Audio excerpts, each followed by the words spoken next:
बातों ही बातों में आज 12 साल के बच्चे से पूछ बैठी कि तुम्हें डर नहीं लगता। तो उसने मुझसे उल्टा सवाल कर दिया और वो बड़ा दिलचस्प था। उसने कहा, आप बताएं, डर में रखा क्या है? बिस्मिल्लाहिर्रहमानिर्रहीम, अस्सलाम वालेकुम। वो लोग जो खौफ से कदम नहीं उठाते वो कभी कामयाब नहीं होते, और जो अपने खौफ को फतह कर लेता है कामयाबी उसका मुकद्दर बन जाती है। दोस्तों, खौफ जिंदगी को मुकम्मल बदल के रख देता है। ये आता है डाउट से या नेगेटिविटी से। हम कोई भी फैसला लेने से पहले उसके नुकसानात पहले सोचते हैं, फिर फ़ायदे। एक्चुअली खौफ की दो वजूहात है, एक इल्म की कमी, दूसरा कैपेसिटी की कमी। किसी चीज़ का इल्म कम होना तो हम अनदेखे खौफ में मुब्तला हो जाते हैं, और कैपेसिटी मतलब हम किसी काम के करने के नाअहल होते हैं तो हम उसकी कमी की वजह से खौफ में मुब्तला हो जाते हैं। जब तक हम उस खौफ का सामना नहीं करेंगे ये हम पर हुकूमत करता रहेगा, और फिर ये भी हो सकता है कि इस हुकूमत की मुद्दत कभी ख़त्म ना हो। शायद आपने पहले ये कभी सुना हो, लेकिन मैं आज आपसे फिर शेयर करना चाहूँगी। एक एक्सपेरिमेंट अमेरिका में किया गया।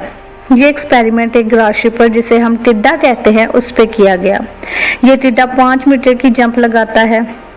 उन्होंने टिड्डे को लिया, एक ऐसे चैम्बर में डाल दिया जिसकी लंबाई 4 मीटर थी।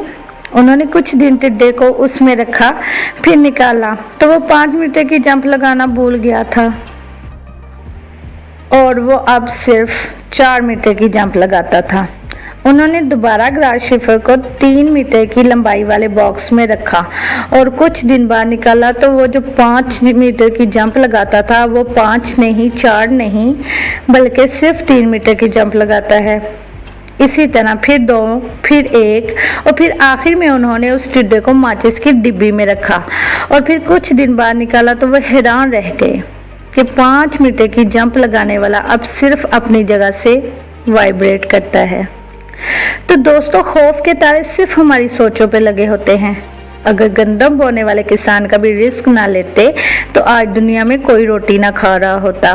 और खौफ पे काबू पाने का आसान सा तरीका या नुस्खा समझ लें कि एक तो खौफ का सामना करें, और दूसरा, आप जिस काम में खौफ महसूस कर रहे होते हैं तो उसमें आपके साथ जो ज़्यादा से ज़्यादा बुरा हो सकता है उसको सोचकर खुद को उसके लिए तैयार कर लें।